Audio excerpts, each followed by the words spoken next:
Welcome guys, welcome to my channel. আশা করি সবাই ভালো আছো। তো আজকে কিন্তু আমি চলে এসেছি মামার বাড়িতে। তো এখানে আজকে কাত্যায়নী পুজো। তো এখন যাব কাত্যায়নী ঠাকুর দেখতে। সেই মাঠ পেরিয়ে, মানে দুই ধারে মাঠ আর মধ্যখান দিয়ে রাস্তা, খুব একটা মনোরম পরিবেশ। জানি না আমি তোমাদেরকে কতটা দেখাতে পারবো, তো চেষ্টা করব আমার মতনভাবে দেখানোর। আর তোমাদের কাছে হয়তো প্রশ্ন থাকতে পারে যে কাত্যায়নী পুজোটা কি অ্যাকচুয়ালি। তো কাত্যায়নী পুজো এখানে কিন্তু অগ্রহায়ণ মাসে হয়, এই ঠান্ডার সময়। আর আজকে কিন্তু বন্ধুরা বাইরে সেই লেভেলের ঠান্ডা পড়েছে। তো এখন এই ঠান্ডার মধ্যে কিন্তু আমরা যাবো কাত্যায়নী ঠাকুর দেখতে। তো চলো ভিডিওটা পুরো লাস্ট পর্যন্ত দেখতে থাকো।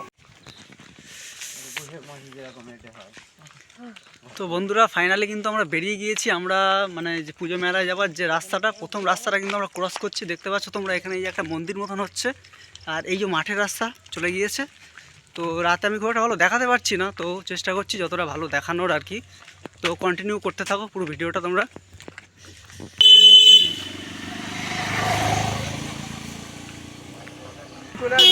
রাত্রি যাচ্ছে যাওয়ান 7:30 বাজতে গিয়েছে, আর চারি সাইডে কিন্তু এই যে তোমরা দেখতে পাচ্ছ পুরো মাঠ। অন্ধকারের জন্য আমি দেখাতে পারছি না। আর এই যে হচ্ছে রাস্তা, ঢালাই রাস্তা, আর দুই ধারে মাঠ, যেমনটা তোমাদেরকে বলেছিলাম। তো অন্ধকারের জন্য আমি কিছুই দেখাতে পারছি না, তো কি আর বলবো, কন্টিনিউ করতে থাকো। বাবু সাউন্ড তো নিতাই বাইকের আলো একটুখানি কভার করা গেল, মানে এটা আমার একটুখানি। তো বন্ধুরা মাঠের রাস্তা কিন্তু শেষ হলো, আমরা কিন্তু মেলার একদম কাছাকাছি চলে এসেছি। তো এই দেখো তোমাদের একটু দেখাচ্ছি ব্যাক ক্যামেরায়। এই আমরা কিন্তু এই মাঠের রাস্তা দিয়েই এত সময় হেঁটে হেঁটে আসছিলাম, আর আমরা কিন্তু মেলার রাস্তা অলরেডি ঢুকে গিয়েছি। ওই দেখো মা কিন্তু আগে আগে বেরিয়ে পড়েছে, আর আমরা পিছনেই আছি।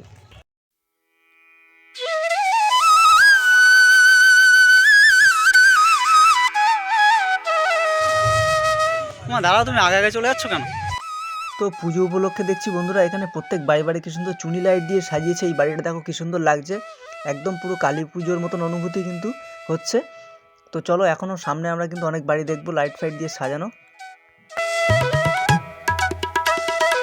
তো বন্ধুরা ফাইনালি কিন্তু আমরা একদম প্যান্ডেলের মেন যে গেট, সেই মেন গেটের সামনে চলে এসেছি। তোমরা দেখতেই পাচ্ছ খুব সুন্দরভাবে লাইটের গেটটা করেছে, খুব বড় একটা গেট, আর সারি সারি কিন্তু লাইটিং লাগানো রয়েছে দেখতে পাচ্ছি। আর আস্তে আস্তে কিন্তু আমরা পুজো মণ্ডপের দিকে এগিয়ে যাব এবং প্রতিমা দর্শন করব, এবং তারপরে কিন্তু আমরা মেলার যে স্টলগুলো বসেছে সেগুলো একটু ঘুরে দেখব।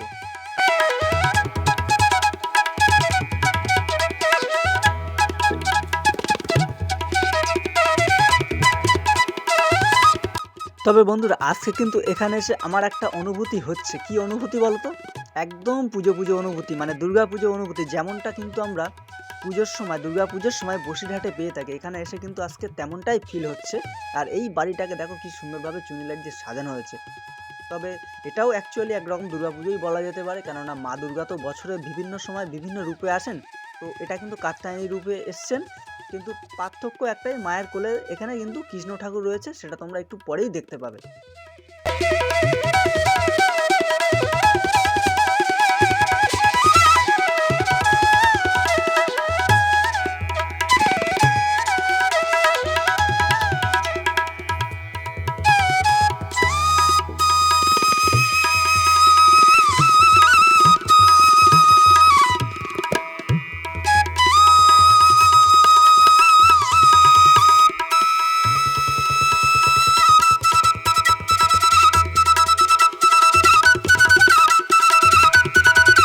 তো বন্ধুরা অপেক্ষার অবসান ঘটিয়ে আমরা কিন্তু একদম চলে এসেছি পূজা মণ্ডপের সামনে।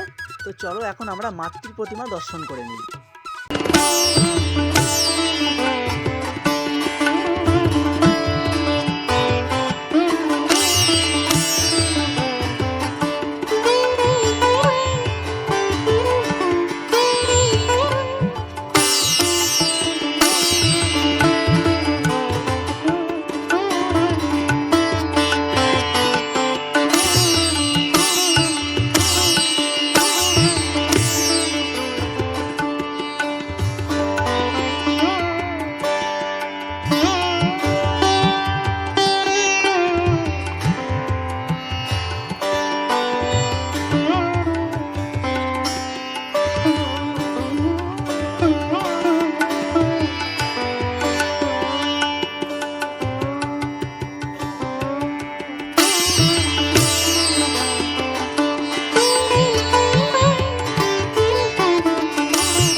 বন্ধুরা, এই ছিল আজকের ভিডিও। তো ঠাকুর দেখে এইমাত্র আমি বাড়িতে এলাম। তো কেমন লাগলো ভিডিওটা, যদি ভালো লেগে থাকে তাহলে অবশ্যই একটা লাইক করো আর কমেন্ট করে জানিও ভিডিওটি কেমন হলো। আর যদি কোনো বন্ধু আমার চ্যানেল নতুন হও তাহলে চ্যানেলটা অবশ্যই সাবস্ক্রাইব করে নিও। আজকের মতো এই পর্যন্তই, দেখা হচ্ছে নেক্সট ভিডিওতে। ততক্ষণের জন্য টাটা।